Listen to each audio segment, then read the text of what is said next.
गुरु ब्रह्मा गुरु विष्णु गुरुदेव महेश्वर गुरु साक्षात परम ब्रह्म तस्मय श्री गुरवे नमः।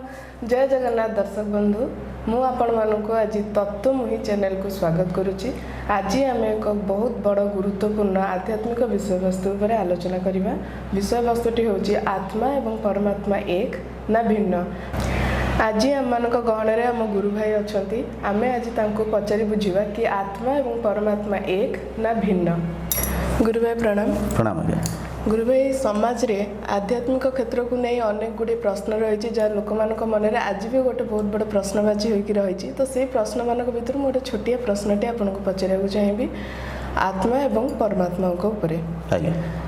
जो लोक मान केते लोक मैंने कहती जो मैंने कि आत्मा एवं परमात्मा एक, आउ केते लोक कहती कि आत्मा एवं परमात्मा अलगा भिन्न। आज्ञा हाँ, केतेक लोक कहते कि जीवात्मा होती सी जो मैंने जन्म नियंती जो मानकर मृत्यु अच्छी, परमात्मा हूँ सी जहाँठू आम जन्म नौचे।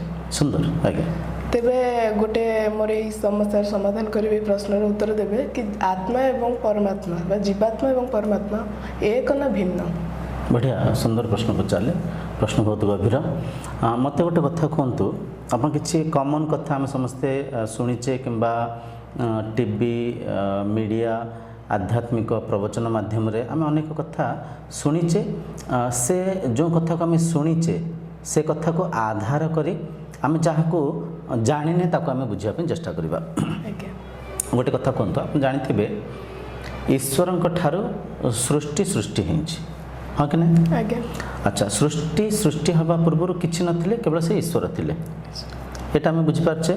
अच्छा, ईश्वर ठारू जदि सृष्टि सृष्टि होइछि, सृष्टि मध्य ईश्वर नुहंती कि? एमती बुझंतु। गोटे गोटे भाबि नियंतु, सुना धीरे अलंकार तैयारी होइछि। अलंकार मूल तत्व सुना नुहे कि? बुझिपारे, हाँ कि नहीं? काउ ठारू काउ ही तो जन्म होछि ना, काउ छुआ ही तो जन्म होछि ना।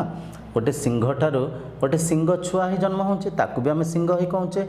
तो सेमती सृष्टिकर्ता ठारू जद्य सृष्टि सृष्टि होइछि, जन्म होइछि, निर्माण होइछि, ताहले सृष्टिकर्ता एवं सृष्टि भिन्न केमती?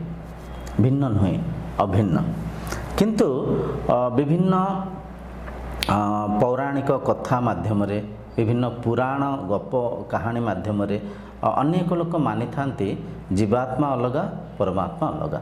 जीवात्मा जमी आप पचारे, जीवात्मा जी जन्म नौंती जहाँकर मृत्यु होची, परमात्मा सी जी हूँ सृष्टिर कर्ता, एमती मानि थांती जन्म नौ जहाँ माध्यम सृष्टि निर्माण होती कि जीवात्मा जन्म नौंती। सर्वप्रथम आसतु, नाना मुनि नाना मत हेले मध्य शास्त्र सर्वोपरि, शास्त्र को लेकर आम जब चर्चा करवा, शास्त्र माध्यम आम ता सत्य को बुझीपर। शास्त्र अकाट्य, आपण एक मत थाईपे, मोर गोटे मत थाईपे, किंतु आम समस्तंकर जो आधार शास्त्र, से शास्त्र मत को कहीं काटी पारे। तो भगवद गीतार श्लोक को जब आम बुझापी चेष्टा करवा, अहमात्मा गुडाकेश सर्वभूताशय स्थिता अहमादिश्च मध्यम च भूतानामंत एव च। गीता 13 सप्तविंशति समम सर्वेषु भूतेषु तिष्ठन्तं परमेश्वरम विनश्यत् स्वविनश्यन्तं यः पश्यति स पश्यति। आर्या गीता 6 सर्वभूतस्थमात्मानं सर्वभूतानि छात्मनि ईक्षते योगयुक्तात्मा सर्वत्र समदर्शनः। ईशावास्य उपनिषद 6 यस्तु सर्वाणि भूतान्यात्मन्येवानुपश्यति सर्वभूतेषु छात्मानं ततो न विजुगुप्सते। श्लोक को आमको कौन कहूँ? श्लोक कहूँ तत्वज्ञानी पुरुष, तत्वदर्शी साधक। तत्वदर्शी माने कौन? जे तत्व को चिन्हि थांते, जे मूल पदार्थ को चिन्हि थांते। आम गोटे चौकी रे बसीचे, ए चौकी काठ रे बनीची। ए चौकीर असली तत्व है काठ। आम डाकुचे चौकी, कहूचे चौकी, नाम देचे चौकी, किंतु असली तत्व कौन? ये काठ। सेमती जे तत्वदर्शी, जे संसार मूल को, जे संसार आधार को, जो शक्ति माध्यम शरीर संसार परिचालन होची, से तत्वदर्शी समदृष्टि रे संसार को देखि थांती। समदृष्टि समान दृष्टि से एक आत्मारू, से एक ब्रह्म शक्ति ये प्रपंच निर्माण होइछि, ये विश्व निर्माण होइछि। ସେଇ ଏକ ବ୍ରହ୍ମଶକ୍ତିର ଆଧାରରେ ଆମେ ସମସ୍ତେ ପରିଚାଳନା ହେଉଛେ। ଆପଣଙ୍କ ଭିତରେ ଯେଉଁ ଆତ୍ମା, ମୋ ଭିତରେ ସେଇ ଆତ୍ମା, ଗୋଟେ ପିମ୍ପୁଡ଼ି ଭିତରେ, ଗୋଟେ ହାତୀ ଭିତରେ, ପ୍ରତ୍ୟେକ ଶରୀର ଭିତରେ ସେଇ ଏକ ଆତ୍ମା ହିଁ ବିଦ୍ୟମାନ ଅଛନ୍ତି। ତତ୍ତ୍ୱଦର୍ଶୀ ଜାଣିପାରନ୍ତି। ଆଚ୍ଛା, ଏଠି ଆଉ ଗୋଟେ ପ୍ରଶ୍ନ ଉଠିବାର ସମ୍ଭାବନା ଅଛି। ତତ୍ତ୍ୱଦର୍ଶୀ ଯଦି ଜାଣିପାରନ୍ତି ତାହେଲେ ଆମେ ତତ୍ତ୍ୱଦର୍ଶୀ ହେବା କେମିତି? ହଁ କି ନାହିଁ? ଆମେ ଜାଣିପାରୁନେ, ଅନେକ ଲୋକ ଜାଣିପାରୁନାହାନ୍ତି। ତତ୍ତ୍ୱଦର୍ଶୀ ହେବା ପାଇଁ ହେଲେ ତତ୍ତ୍ୱଶାସ୍ତ୍ରକୁ ପଢ଼ିବାକୁ ପଡ଼ିବ। ତତ୍ତ୍ୱଶାସ୍ତ୍ର କ'ଣ? ପ୍ରସ୍ଥାନ ତ୍ରୟକୁ ତତ୍ତ୍ୱଶାସ୍ତ୍ର କୁହାଯାଏ। ପ୍ରସ୍ଥାନ ତ୍ରୟ କ'ଣ? ଭଗବତ ଗୀତା, ଉପନିଷଦ, ବ୍ରହ୍ମସୂତ୍ର, ଏ ତିନିଟା ଶାସ୍ତ୍ରକୁ ତତ୍ତ୍ୱଶାସ୍ତ୍ର କୁହାଯାଇଛି। ସେ ତତ୍ତ୍ୱଶାସ୍ତ୍ରକୁ ଯେତେବେଳେ ଆପଣ ପଢ଼ିବେ, ମନନ ଚିନ୍ତନ କରିବେ, ନିରିଧ୍ୟାସନ କରିବେ, ଅନ୍ତତଃ ବୁଝିପାରିବେ ଆତ୍ମା ଏକ। ବୁଝିପାରିଲେ? ଯଦି ଆତ୍ମା ଏକ ତ ପରମାତ୍ମା ବି ଆମମାନଙ୍କ ମଧ୍ୟରେ ବି ପରମାତ୍ମା ଅଛନ୍ତି। ଆଜ୍ଞା ଆଜ୍ଞା, ଦେଖନ୍ତୁ, ଆମେ ଜୀବାତ୍ମା, ପରମାତ୍ମା, ଜୀବ, ପରମ, ଈଶ୍ୱର, ଭକ୍ତ, ବିଭିନ୍ନ ଭେଦଭାବକୁ ଅଜ୍ଞାନରେ ଆମେ ମାନିଛେ। କିନ୍ତୁ ଯେଉଁ ମୂଳରେ ଆମେ ପ୍ରଥମେ କଥା ହେଲେ, ଗୋଟିଏ ଶକ୍ତିରୁ ସଂସାର ନିର୍ମାଣ ହେଇଛି। ଯେଉଁ ଶକ୍ତିର ନାମକୁ ଆମେ ଈଶ୍ୱର କହୁଛେ, ବ୍ରହ୍ମ କହୁଛେ କିମ୍ବା ଆତ୍ମା କହୁଛେ। ତ ଯଦିଓ ଏଠି ବହୁତ ଗଭୀର କଥା, ଏ କଥାକୁ ଅନେକ ଲୋକ ଧରିପାରନ୍ତିନି, ବୁଝିପାରନ୍ତିନି। କାହିଁ ବୁଝିପାରନ୍ତିନି? ଆମ ସଂସ୍କାରରେ ପରମାତ୍ମା ଅଲଗା, ଜୀବାତ୍ମା ଅଲଗା ହେଇଯାଇଛନ୍ତି। ସେଇ ସଂସ୍କାରର ଆଧାରରେ ଆମେ ପରଖୁଛେ, ତ ସଂସ୍କାର ଏଠି ମେଳ ଖାଉନି। ବୁଝିପାରୁଛନ୍ତି? ଗୋଟାଏ ଶକ୍ତିରୁ ଯଦିଓ ସୃଷ୍ଟି ନିର୍ମାଣ ହେଇଛି, ଏ ସୃଷ୍ଟି ମଧ୍ୟ ସେଇ ଶକ୍ତି ନୁହଁ କି? ଧରିଅନ୍ତୁ କଥାକୁ, ଟିକେ ବୁଝିହେଉଛି ନା ନାହିଁ? ଗୋଟାଏ ଶକ୍ତିରେ ସଂସାର ନିର୍ମାଣ ହେଇଛି, ସେଇ ଶକ୍ତି ଆଧାରରେ ପରିଚାଳନା ହେଉଛି, ସେଇ ଶକ୍ତି ଭିତରେ ପରିବର୍ତ୍ତନ ହେଉଛି। ତ ସୃଷ୍ଟି ମଧ୍ୟ ସେଇ ଶକ୍ତି ହିଁ। ଏଇ ଏକତାକୁ ଚିହ୍ନିବା ହିଁ ମୁକ୍ତି, ମୋକ୍ଷ ନିର୍ମାଣ କହନ୍ତି। ସଂସାରର ଏକତାକୁ, ସଂସାରର ଅଖଣ୍ଡ ଭାବକୁ, ସଂସାରର ଅଦ୍ୱୈତ ତତ୍ତ୍ୱକୁ ଯେତେବେଳେ ଜଣେ ସାଧକ ଚିହ୍ନି ଦିଅନ୍ତି, ଅନୁଭବ କରନ୍ତି, ମନର ସେ ସ୍ଥିତିକୁ ହିଁ ମୋକ୍ଷ କୁହାଯାଏ, ମୁକ୍ତି କୁହାଯାଏ, ନିର୍ବାଣ କୁହାଯାଏ। ତେବେ ଗୁରୁଜୀ, ଯଦି ଆପଣ କହୁଛନ୍ତି ଜୀବାତ୍ମା ଏବଂ ପରମାତ୍ମା ଏକ, ତାହେଲେ ମଣିଷ ଭୁଲ କ'ଣ ପାଇଁ କରୁଛି? ଜୀବ ହତ୍ୟା କାହିଁ କରୁଛି, ଚୋରି କାହିଁ କରୁଛି, ଅନ୍ୟାୟ ଅତ୍ୟାଚାର ଏସବୁ କ'ଣ ପାଇଁ କରୁଛି? ପରମାତ୍ମା କ'ଣ ଭୁଲ କରନ୍ତି? ସୁନ୍ଦର, ବଢ଼ିଆ ପ୍ରଶ୍ନ ପଚାରିଲେ। ଏଠି ଦେଖନ୍ତୁ, ଆପଣ ଯେଉଁ ମଣିଷକୁ ଦର୍ଶାଇଲେ, ମଣିଷମାନେ କିଏ? ଶରୀରକୁ କହୁଛନ୍ତି, ହଁ କି ନାହିଁ? ଶରୀରକୁ କହୁଛନ୍ତି। ଶରୀର କର୍ମ କରୁଛି କାହା ମାଧ୍ୟମରେ? ମନ ମାଧ୍ୟମରେ, ମନର ଆଧାରରେ। ବୁଝୁଛି? ମନରେ ତିନିଟା ଗୁଣ ଅଛି, ସତ୍ଵ, ରଜ, ତମ ଗୁଣ। ମନର ଗୁଣକୁ ମାଧ୍ୟମ କରି ମନୁଷ୍ୟ କର୍ମ କରୁଛି, କାର୍ଯ୍ୟ କରୁଛି। କିନ୍ତୁ ପରମାତ୍ମା ଯେଉଁ ତତ୍ତ୍ୱ ଆମେ କହୁଛେ, ସେ ତତ୍ତ୍ୱ ଅକର୍ତ୍ତା ଭାବରେ ଶରୀର, ଇନ୍ଦ୍ରିୟ, ମନର ଊର୍ଦ୍ଧ୍ୱରେ ଅଛନ୍ତି। ବୁଝିପାରୁଛନ୍ତି? ଆଉ ସେ ପରମାତ୍ମା ହିଁ ଏ ଲୀଳାକୁ ରଚେଇଛନ୍ତି। ଭଲ ରୂପରେ, ମନ୍ଦ ରୂପରେ, ଦୁଷ୍ଟ ରୂପରେ, ସାଧୁ ରୂପରେ। ସେଇ ପରମାତ୍ମା ହିଁ ଏ ବ୍ରହ୍ମଲୀଳାକୁ ରଚେଇଛନ୍ତି। ସେଇ ପରମାତ୍ମା ହିଁ ପ୍ରତ୍ୟେକ ପ୍ରାଣୀ ଭିତରେ, ପ୍ରତ୍ୟେକ ରୂପରେ ଏ ଲୀଳା ରୂପକ ଖେଳକୁ କରୁଛନ୍ତି। ଆଚ୍ଛା, ଏଠି ଆମେ କ'ଣ ଆମେ ମାନିଛେ ପରମାତ୍ମା ଯିଏ ସେ କେଉଁଠି ବସିଥାନ୍ତି, ସ୍ୱର୍ଗରେ, ବୈକୁଣ୍ଠରେ ବସିଥାନ୍ତି, ଆଶୀର୍ବାଦ ଦିଅନ୍ତି, ବର ଦିଅନ୍ତି, କେଉଁଠି ଦୁଃଖରେ ଥିଲେ ଆମକୁ ଉଦ୍ଧାର କରନ୍ତି, କେଉଁଠି ଶୋକରେ ଥିଲେ ଆମ ମନବାଞ୍ଛା ପୂର୍ତ୍ତି କରନ୍ତି। ଏହିପରିକା ଆମେ ସମସ୍ତେ ମାନିଛେ। କିନ୍ତୁ ଦେଖନ୍ତୁ, ଆକ୍ଚୁଆଲି ପରମାତ୍ମା ହେଲେ ସେ ତତ୍ତ୍ୱ, ସେ ଶକ୍ତି, ସେ ସତ୍ତା, ଯେଉଁ ଶକ୍ତି ମାଧ୍ୟମରେ ମନ ମନନ ଚିନ୍ତନ କରୁଛି, ପ୍ରାଣଶକ୍ତି ଜୀବିତ ଅଛି, ଶରୀର ସଂସାରରେ ପରିଚାଳନା ହେଉଛି। ଏ ସଂସାର, ଏ ପ୍ରକୃତି ଯେଉଁ ଶକ୍ତିର ଆଧାରରେ ପରିଚାଳନା ହେଉଛି, ସେ ଶକ୍ତିକୁ ଏଠି ପରମାତ୍ମା କୁହାଯାଉଛି। ବୁଝାଉଛି ନା ନାହିଁ? ପରମାତ୍ମା ଅକର୍ତ୍ତା ଭାବରେ ଅଛନ୍ତି। ଅକର୍ତ୍ତା ଭାବରେ, କର୍ତ୍ତା ରୂପରେ, କର୍ମ ରୂପରେ କିଏ କର୍ମ କରୁଛି? ମନ କର୍ମ କରୁଛି, ଶରୀର କର୍ମ କରୁଛି। ବୁଝାଉଛି ନା ନାହିଁ? ଯେମିତିକି ଆମେ ବୁଝିବା, ଭାବି ନିଅନ୍ତୁ ଗୋଟେ ଫ୍ୟାନ୍ ଲାଗିଛି। ଫ୍ୟାନ୍ ଗୋଟେ ଇଲେକ୍ଟ୍ରୋନିକ୍ ଡିଭାଇସ୍। ଫ୍ୟାନ୍ ତା ଯାନ୍ତ୍ରିକ ସଂରଚନାକୁ ନେଇକି ସେ ଚାଲିଛି, ତା ଭିତରେ କଏଲ୍ ଅଛି, ସେ ବୁଲୁଛି। ଆମେ ଗୋଟେ ଲାଇଟ୍ ଦେଖୁଛେ, ଲାଇଟ୍ ଭିତରେ ଫିଲାମେଣ୍ଟ ଅଛି, କରେଣ୍ଟ ମାଧ୍ୟମରେ ସେ ଜଳୁଛି, ଆଲୋକକୁ ପ୍ରସାରିତ କରୁଛି। କିନ୍ତୁ ଏ ଲାଇଟ୍ ଭିତରେ, ସେ ଫ୍ୟାନ୍ ଭିତରେ କରେଣ୍ଟ ଆଧାର ରୂପରେ ଅଛି, କରେଣ୍ଟ ଅକର୍ତ୍ତା ରୂପରେ ଅଛି। କରେଣ୍ଟ ମାଧ୍ୟମରେ ଏସବୁ ଚାଲୁଛି, କିନ୍ତୁ ଚାଲୁଛି କେମିତି? ତା ଯାନ୍ତ୍ରିକ ସଂରଚନାକୁ ନେଇକରି, ତା ଯାନ୍ତ୍ରିକ ଯେଉଁ ପ୍ରକାର ସେ ତାର ମୋଡ଼ିଫିକେସନ୍ ହେଇଛି, ଯେମିତି ମ୍ୟାନୁଫ୍ୟାକ୍ଚରିଂ ହେଇଛି, ତା ଭିତରେ ଯେମିତି ତାର ହେଉଛି ଆମେ ଯେଉଁ ପରିକା ତାକୁ ସଂରଚନା କରିଛେ ସେଇ ପରିକା ସେ କାର୍ଯ୍ୟ କରୁଛି। ମିକ୍ସର ଗ୍ରାଇଣ୍ଡର ସେ ବୁଲୁଛି, ମସଲା ବାଟୁଛି। ଆଚ୍ଛା, ଏ ଯେଉଁ ଡିଭାଇସେସ୍ କାମ କରୁଛି ତାଙ୍କ ନିର୍ମାଣକୁ ନେଇକରି, ତାଙ୍କ ଯାନ୍ତ୍ରିକ ସଂରଚନାକୁ ନେଇକରି, କିନ୍ତୁ କରେଣ୍ଟ ଆଧାର ରୂପରେ ମିକ୍ସର ଗ୍ରାଇଣ୍ଡର ଭିତରେ, ଏସି ଭିତରେ, ଫ୍ୟାନ୍ ଭିତରେ, ଟିଭି ଭିତରେ, ପ୍ରତ୍ୟେକ ଯାନ୍ତ୍ରିକ ବସ୍ତୁ ପଦାର୍ଥ ଭିତରେ କରେଣ୍ଟ ଅଛି। ବୁଝିହେଉଛି ନା? ଯେମିତି କରେଣ୍ଟ ଆଧାର ରୂପରେ ଅଛି, କରେଣ୍ଟ ବିନା ମିକ୍ସର ଗ୍ରାଇଣ୍ଡର ବୁଲି ପାରିବନି, ଟିଭି ଭିଡ଼ିଓ ଭିଜୁଆଲ୍ସକୁ ଦେଖାଇ ପାରିବନି, ଲାଇଟ୍ ପ୍ରଜ୍ୱଳିତ ହୋଇପାରିବନି କରେଣ୍ଟ ଆଧାର ବିନା। ଠିକ୍ ସେହିପରିକା ପରମାତ୍ମା ଏ ଶରୀର ଭିତରେ ଥିବାରୁ ପ୍ରାଣଶକ୍ତି ପରିଚାଳନା ହେଉଛି, ଶରୀର ଜୀବିତ ଅଛି, ମନ ମନନ ଚିନ୍ତନ କରିପାରୁଛି, ଏ ସଂସାର ଏ ବିଶ୍ୱ ଯାହା ବି ପ୍ରକୃତି ତା ନିୟମ କରୁଛି, ପ୍ରକୃତି ଋତୁ ପରିବର୍ତ୍ତନ କରୁଛି, ତ ସେ ପରମାତ୍ମା ଶକ୍ତିର ଆଧାରରେ ଏ ଯେଉଁ ଶରୀର ଏ ସଂସାର ପରିଚାଳନା ହେଉଛନ୍ତି। କିନ୍ତୁ ପରମାତ୍ମା ସେ କରେଣ୍ଟ ପରିକା ଅକର୍ତ୍ତା ଭାବରେ ଅଛନ୍ତି, ଆଧାର ରୂପରେ ଅଛନ୍ତି, କିନ୍ତୁ କର୍ତ୍ତା କର୍ମ କିଏ କରୁଛି? ଶରୀର କରୁଛି, ମନ କରୁଛି। ବୁଝିହେଉଛି ନା ନାହିଁ? ମନ ଆତ୍ମା ଭିନ୍ନ। ମନ ଆତ୍ମା ଭିନ୍ନ, ବଢ଼ିଆ ପ୍ରଶ୍ନ ପଚାରିଲ। ମନ ଆତ୍ମା ଭିନ୍ନ ଯେମିତି ଭାବି ନିଅନ୍ତୁ, ଗୋଟେ ଆମେ କମ୍ପ୍ୟୁଟର ଦେଖିଛେ, ଆମେ ଗୋଟେ ମୋବାଇଲ ଦେଖିଛେ, କମ୍ପ୍ୟୁଟର ଦେହରେ ହାର୍ଡୱେର୍ ଅଛି। ହାର୍ଡୱେର୍ କ'ଣ? ତାର ଯେଉଁ एक्सटर्नल जो body of the computer, CPU है, मॉनिटर है, माउस है, ये सब हार्डवेयर।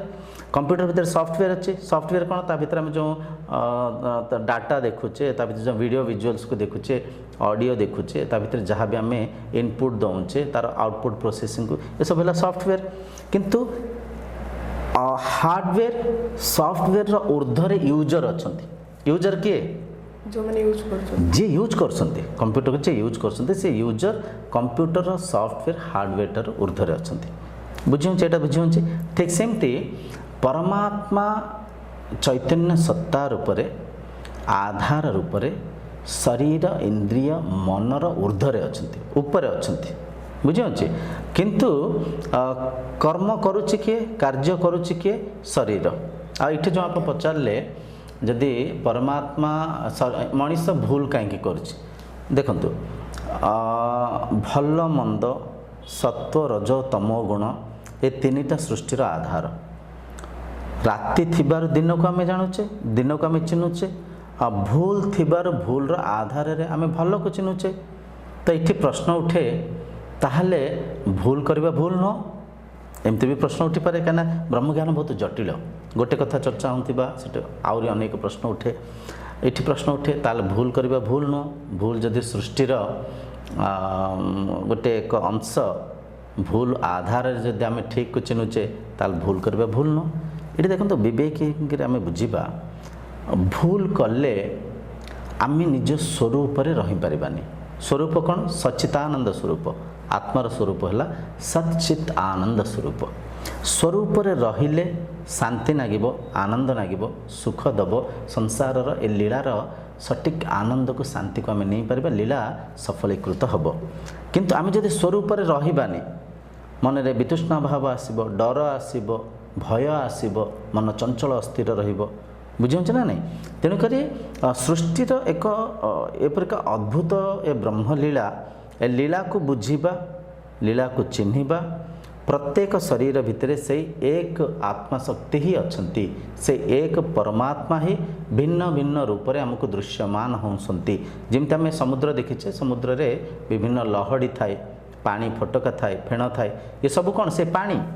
पानी ही कौटी बड़ लहड़ी रूप से, कौटी छोट लहड़ी रूप से, फेण रूप से देखा जाउछ। पानी छड़ा लहड़ीर स्वरूप अच्छी नहीं? फुटकार स्वरूप अच्छी नहीं?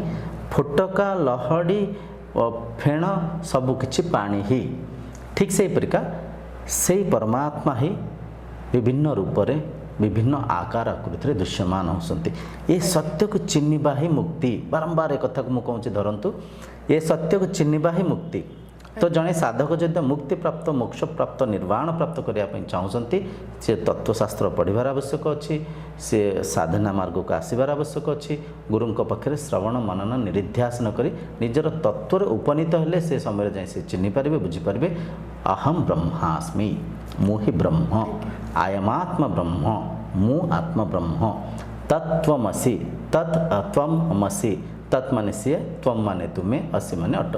सी तुमे ही अट, जो परम तत्व को खोजुच पूजुच सी तत्व तुमे ही अट। बुझेला गुरुजी आपण जो कथा कहउछंती ता टिके नियारा मते लागुची, कारण आमे साधारणतः लोक माने हम सब भिन्न कथा जानिछु। जेमति भगवान मंदिर रे रुहंती, केतक भगवान स्वर्ग रे कैलाश रे रुहंती, हम माने तांको पाखु जा पूजा करू, से माने हम मनोवांछा पूर्ण करते। आपण संपूर्ण भिन्न कहउछंती ताटू।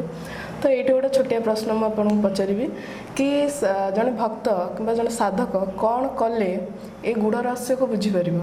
आउ गोटे प्रश्न, साधक एटा को जानि पारु नांती के? आपण तो किछि कथा मिछ को नांती, जहा कहउछंती शास्त्र संबंधी तथ्य दे कहउछंती तो केबे मिछ हेइ नथिबो। साधारण लोक माने एटा को जानि पारु नांती कोन पे?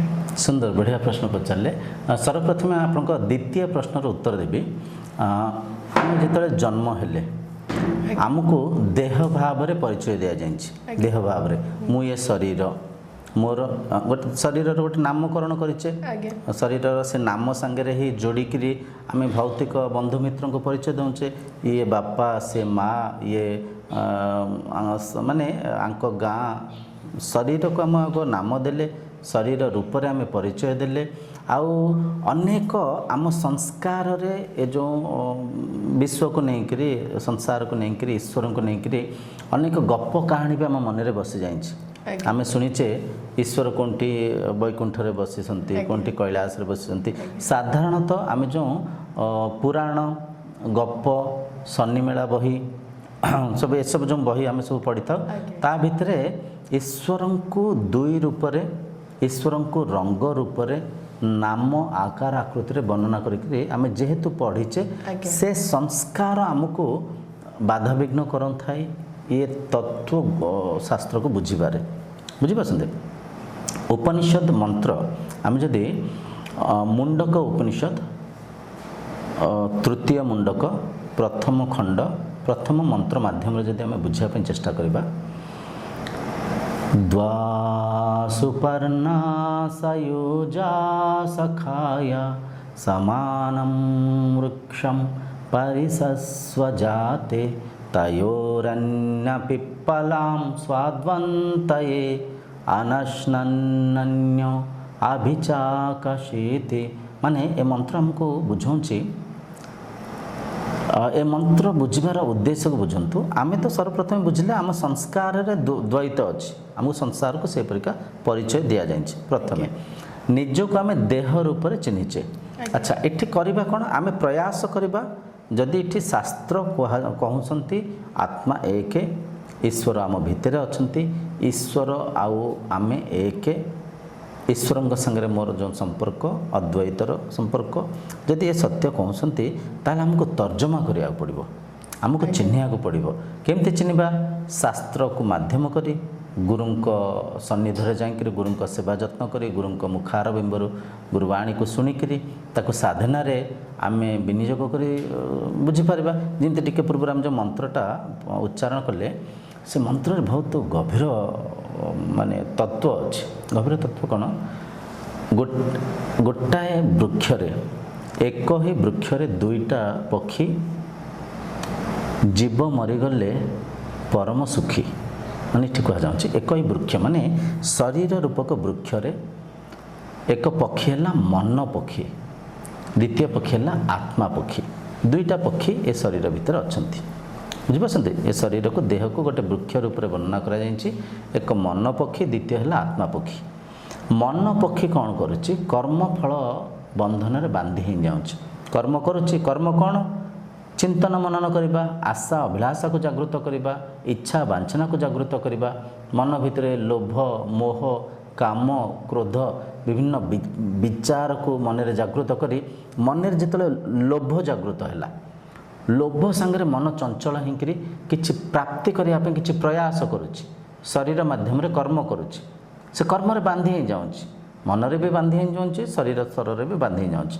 मन रे एक आशा जागृत हैला, आशा मु गोटे सरपंच हेबी, मु जने नेता हेबी, मु गोटे भल चाकरी पाइबी, गोटे भल घर तोलिबी, आशा जागृत होची।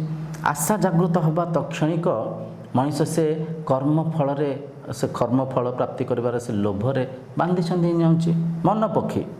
ବୁଝିପାରୁଛନ୍ତି? ତ ମନ ପକ୍ଷୀ ଆଶା ଅଭିଳାଷା ସାଙ୍ଗରେ ବାନ୍ଧିଛନ୍ତି ହେଇକିରି ବିଭିନ୍ନ ମାୟା ଜାଲରେ ଧସି ଧସିକା ଯାଉଛି। ଆଚ୍ଛା, ମନର ସାକ୍ଷୀ ରୂପରେ, ମନର ଉର୍ଦ୍ଧ୍ୱରେ, ମନର ଦ୍ରଷ୍ଟା ଭାବରେ ଆତ୍ମା ପକ୍ଷୀ ଅଛନ୍ତି। ଆତ୍ମା ପକ୍ଷୀ ଅକର୍ତ୍ତା ଭାବରେ ଅଛନ୍ତି। ଟିକେ ପୂର୍ବରୁ ଆମେ ବୁଝୁଥିଲେ କରେଣ୍ଟର ଉଦାହରଣ ନେଇକରି। ଆତ୍ମା ପକ୍ଷୀ କିଛି କରୁନାହାନ୍ତି, ଆତ୍ମା ପକ୍ଷୀ ସାକ୍ଷୀ ଭାବରେ ସବୁ କିଛି ଦେଖୁଛନ୍ତି। ଏ ଯେଉଁ ମନ ପକ୍ଷୀ କର୍ମଫଳ ବନ୍ଧନରେ ବାନ୍ଧିଛନ୍ତି ହେଇକିରି ବିତୃଷ୍ଣା ଭାବରେ, ବିରକ୍ତି ଭାବରେ, ଦୁଃଖିତ ହେଇକିରି ଯେତେବେଳେ ମନ ପକ୍ଷୀ ଭିତରେ ବିବେକ ଜାଗୃତ ହେଉଛି, ବୈରାଗ୍ୟ ଆସୁଛି, ମୁଁ କାହିଁକି ଏତେ ଦୁଃଖିତ ଅଛି, ମୋ ଦୁଃଖର କାରଣ କ'ଣ?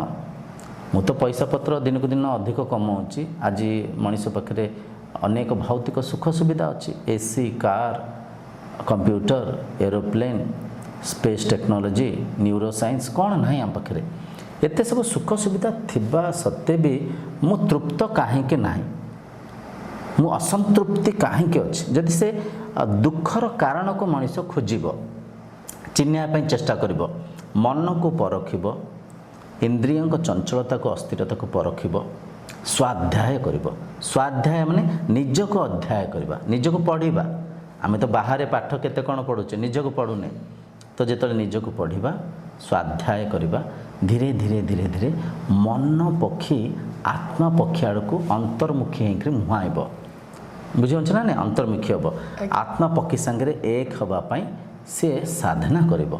ସାଧନାରେ ଅମୂଲ୍ୟ ସାଧନା ସବୁ ଅଛି, ତାକୁ ଆଚରଣ କରି ଯେତେବେଳେ ମନ ପକ୍ଷୀ ଶାନ୍ତ ହେବ, ସ୍ଥିର ହେବ, ଧାରଣା ମାଧ୍ୟମରେ ଧ୍ୟାନସ୍ଥ ହେବ, ଧ୍ୟାନ ମାଧ୍ୟମରେ ସମାଧିସ୍ଥ ହେବ, ସମାଧି ମାଧ୍ୟମରେ ଯେତେବେଳେ ଜ୍ଞେୟ, ଜ୍ଞାନ, ଜ୍ଞାତା ତିନି ଜଣ ଏକ ହେଇଯିବେ, ସେ ସ୍ଥିତିରେ ସାଧକ ନିଜର ଆତ୍ମା ତତ୍ତ୍ୱ ସାଙ୍ଗରେ ଉପନୀତ ହେଇଯାଆନ୍ତି। ସେ ଆତ୍ମା ପକ୍ଷୀକୁ ଚିହ୍ନନ୍ତି। ସେ ସ୍ଥିତିକୁ ଗଲା ପରେ ସେ ଜାଣିପାରନ୍ତି ମୁଁ ଦେହ ନୁହେଁ, ମୁଁ ଦେହୀ, ମୁଁ ଶରୀର ନୁହେଁ, ମୁଁ ଆତ୍ମା, ମୁଁ ସୀମିତ ନୁହେଁ, ମୁଁ ଅସୀମ ବ୍ରହ୍ମ। ତେଣୁକରି ଅଜ୍ଞାନରେ ଆମେ ସମସ୍ତେ ହଜି ମଜିକିରେ ଅଛେ। ଅଜ୍ଞାନ ହିଁ ବନ୍ଧନର କାରଣ। ବନ୍ଧନରେ କିଏ ଅଛି? ବନ୍ଧନରେ ମନ ଅଛି, ଆତ୍ମା ନାହାନ୍ତି। ଆତ୍ମା ମୁକ୍ତ ଥିଲେ, ଆତ୍ମା ମୁକ୍ତ ଅଛନ୍ତି, ଆତ୍ମା ମୁକ୍ତ ହିଁ ରହିବେ। ଆତ୍ମା ଅଜର, ଆତ୍ମା ଅମର, ଆତ୍ମା ଅବିନାଶୀ। ଆଉ ସେ ଆତ୍ମା ହେଉଛନ୍ତି ଆପଣ ନିଜେ, ତୁମେ ହିଁ ସେ ଆତ୍ମା। ତେଣୁକରି ସେ ଆତ୍ମା ତତ୍ତ୍ୱକୁ ଜାଣିବା ପାଇଁ ଶାସ୍ତ୍ର, ଆଧ୍ୟାତ୍ମିକତା, ଗୁରୁ ଏସବୁ ମାଧ୍ୟମ। ତେଣୁକରି ଅଜ୍ଞାନରୁ ଆମେ ଦୂରୀଭୂତ ହେବା କେମିତି? ଅଜ୍ଞାନରୁ ବଞ୍ଚିତ ହେବା କେମିତି? ଜ୍ଞାନ ପ୍ରାପ୍ତ କରି, ଶାସ୍ତ୍ର ଅଧ୍ୟୟନ କରି, ସାଧନା କରି। ତ ଯେତେବେଳେ ଏସବୁ କଥାକୁ ଏହିପରିକି ଆମେ ପ୍ରତିଦିନ ସତ୍ସଙ୍ଗ କରିବା, କିଛି ସମୟ ବାହାର କରି ଶାସ୍ତ୍ରକୁ ପଢ଼ିବା। ଦେଖନ୍ତୁ, ଆଧ୍ୟାତ୍ମିକତା ଆମେ ଆଜିକାଲି ଯେଉଁ ଆଚରଣ କରୁଛେ, କିଛି ମନରେ ବର, କିଛି ଭୌତିକ ବସ୍ତୁ ପଦାର୍ଥ ପାଇବା ପାଇଁ ଆଶା ଅଭିଳାଷରେ ଆମେ କିଛି ଇଚ୍ଛା ବାଞ୍ଚନା ନେଇକି ସକାମ ଭକ୍ତି କରୁଛେ, ଯେଉଁଟାକି ଆଧ୍ୟାତ୍ମିକତାରେ ମାନେ ଆଚରଣ ଯୋଗ୍ୟ ନୁହେଁ। ଆଧ୍ୟାତ୍ମିକତା ହେଲା ଏକ ଅନୁସନ୍ଧାନ, ସତ୍ୟକୁ, ନିତ୍ୟ ପଦାର୍ଥକୁ ଚିହ୍ନିବା ପାଇଁ କରୁଥିବା ପ୍ରଚେଷ୍ଟା। ତେଣୁକରି ଆଜି ଆମେ ସମସ୍ତେ ବାଟବଣା ହେଇଯିବାର ମୂଳ କାରଣ ବେଦ ଉପନିଷଦର ପ୍ରଚାର ନ ହେବା, ଭଗବଦ୍ ଗୀତାର ପ୍ରଚାର ନ ହେବା। ଘରେ ଘରେ ଭଗବଦ୍ ଗୀତା ଅଛି, ଅନେକ ଲୋକ ରଖିଛନ୍ତି, କିନ୍ତୁ ଫୁଲ ଦେଇକରି ମୁଣ୍ଡିଆ ମାରୁଛନ୍ତି। ମୁଣ୍ଡିଆ ମାରିଲେ ଆମେ ବୁଝିପାରିବା କି, ଚିହ୍ନିପାରିବା କି? ସେ ଗୀତାକୁ ଖୋଲିବା, ସେ ଗୀତା ବହିକୁ ଆମେ ପଢ଼ିବା। ବୁଝିପାରୁଛନ୍ତି? ଆମେ ତତ୍ତ୍ୱ ଗୁରୁ କରିବା। ଗୁରୁ ବିନା ଯେମିତି ଆମେ କମ୍ପ୍ୟୁଟର, ଆମେ ସାଇନ୍ସ, ମ୍ୟାଥ କରିପାରୁନେ, କଷିପାରୁନେ, ବୁଝିପାରୁନେ। ଯେଉଁ ଅପରାବିଦ୍ୟା ଆମେ କହୁଛେ ଭୌତିକ ବିଦ୍ୟା, ଭୌତିକ ବିଦ୍ୟାକୁ ଅଧ୍ୟୟନ କରିବା ପାଇଁ ଯଦି ଆମକୁ ଗୁରୁଙ୍କର ଆବଶ୍ୟକ ଅଛି, ପରାବିଦ୍ୟା ହେଲା ଅପରାବିଦ୍ୟା ଠାରୁ ଜଟିଳ, ଉଚ୍ଚ, ଶ୍ରେଷ୍ଠ, ଗଭୀର। ତେଣୁକରି ସେ ପରାବିଦ୍ୟାକୁ ଶିଖିବା ପାଇଁ ଆମକୁ ତତ୍ତ୍ୱ ଗୁରୁଙ୍କ ପାଖକୁ ଯିବାକୁ ପଡ଼ିବ। ତତ୍ତ୍ୱ ଗୁରୁଙ୍କ ପାଖକୁ ଯାଇକରି ଯେତେବେଳେ ଆମେ ସାଧନା କରିବା, ସାଧନାରେ ଏ ଯେଉଁ ଗଭୀର କଥାକୁ ଯେତେବେଳେ ଆମେ ଧୀରେ ଧୀରେ ଚିହ୍ନିବା, ନିଜର ସତ୍ ସତ୍ତାକୁ ଯେତେବେଳେ ଚିହ୍ନିବା, ସେ ସ୍ତରରେ ଯାଇକରି ଆମେ ବୁଝିପାରିବା ଜୀବ ପରମ ଅଭିନ୍ନ, ଅଦ୍ୱୈତ, ଏକ। ଆଉ ଏ କଥାକୁ ଜାଣିଲେ ହିଁ ମନ ମୁକ୍ତି ହେବ, ମନ ତୃପ୍ତ ହେବ। ଦେଖନ୍ତୁ, ପେଟର ଭୋକକୁ ମିଟାଇବା ପାଇଁ ହେଲେ ଆପଣ କିଛି ଖାଦ୍ୟ ଖାଇଦେଲେ ଭୋକ ମିଟିଯିବ। ମନର ଭୋକକୁ ମିଟାଇବା ପାଇଁ ହେଲେ କେବଳ ଗୋଟିଏ ମାର୍ଗ, ସାଧନା ମାର୍ଗ। ଶାସ୍ତ୍ର ଅଧ୍ୟୟନ କରିବାକୁ ପଡ଼ିବ, ସତ୍ସଙ୍ଗ କରିବାକୁ ପଡ଼ିବ, ସତ୍ୟକୁ ଚିହ୍ନିବାକୁ ପଡ଼ିବ। ବୁଝିପାରୁଛନ୍ତି? ତ ଏସବୁ ବିଧିବିଧାନ, एते सबु शास्त्र एते सबु साधना ए सबुर उद्देश्य है निजको चिन्हवा आज्ञा बुझेला गुरुजी जे आपन सहित कथा है मत बहुत भल लगिला एवं मु बहुत किसी कथा शिखा पाइली मत लगुच मो दर्शक मैंने आज बहुत किसी कथा आपन सहित कथा है शिखा पाई आम तो आध्यात्मिक उपर बेसी किसी कथा जानी नथिलु आम गोटे भूल चिंताधारा थिलु आमको लगुला कि जे आध्यात्मिक माने होची पूजा पाठ करवा मंदिर को जावा किंतु आपन सहित कथा है मुझे जानवा पाइली कि आध्यात्मिकर मूल लक्ष्य होची निजको चिन्हवा जोटा आम करूना आम मंदिर को जाऊ पैसा खर्च करूँ वृथा पैसा खर्च करूँ भगवान तो आमको सब किसी दौरान आम भगवान को लांच दौर सुंदर सुंदर यही प्रकार कार्य आम करुचु जोटा कि भूल आजिका समाज रे आध्यात्मिक तत्वर प्रचार प्रसार हेबा मो मतरे निहाती आवश्यक जोटा आम करूनु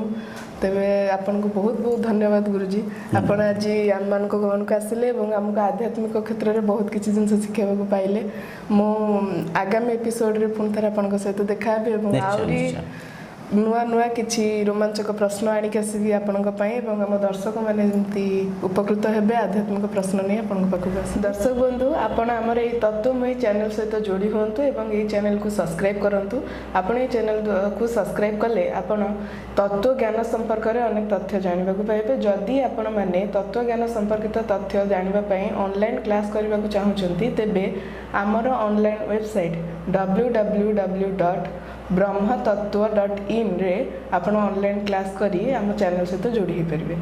जय जगन्नाथ रोची आपण सहित आगामी एपिसोड रे गुरु भाई सहित अनेक किछि नियार प्रश्न निश्चय एवं तार उत्तर पाई आम आप सहित जोड़ी हो।